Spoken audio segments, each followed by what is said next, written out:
As officials struggled Wednesday to explain why a jet with 150 people on board crashed amid a relatively clear sky, an investigator said evidence from a cockpit voice recorder indicated one pilot left the cockpit before the plane's descent and was unable to get back in. A senior French military official involved in the investigation described a very smooth, very cool conversation between the pilots during the early part of the flight from Barcelona, Spain, to Düsseldorf, Germany. Then the audio indicated that one of the pilots left the cockpit and could not re-enter. The guy outside is knocking lightly on the door, and there is no answer, the investigator said. And then he hits the door stronger, and no answer. There is never an answer. He said, you can hear he is trying to smash the door down. While the audio seemed to give some insight into the circumstances leading to the Germanwings crash on Tuesday morning, it also left many questions unanswered.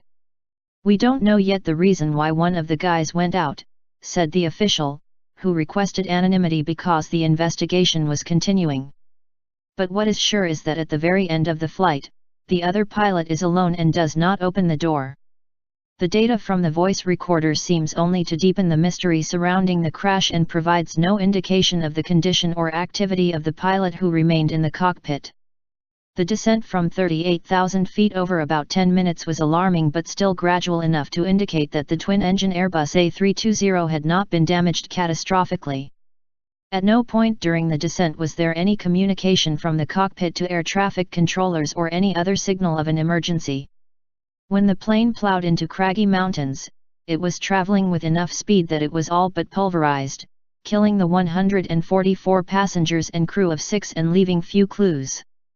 The French aviation authorities have made public very little, officially, about the nature of the information that has been recovered from the audio recording, and it was not clear whether it was complete. France's Bureau of Investigations and Analyses confirmed only that human voices and other cockpit sounds had been detected and would be subjected to detailed analysis. Among the theories that have been put forward by air safety analysts not involved in the investigation, is the possibility that a pilot could have been incapacitated by a sudden event such as a fire or a drop in cabin pressure. A senior French official involved in the investigation, who spoke on the condition of anonymity, said that the lack of communication from the pilots during the plane's descent was disturbing, and that the possibility that their silence was deliberate could not be ruled out. "I don't like it," said the French official, who cautioned that his initial analysis was based on the very limited information currently available. "To me, it seems very weird, this very long descent at normal speed without any communications, though the weather was absolutely clear."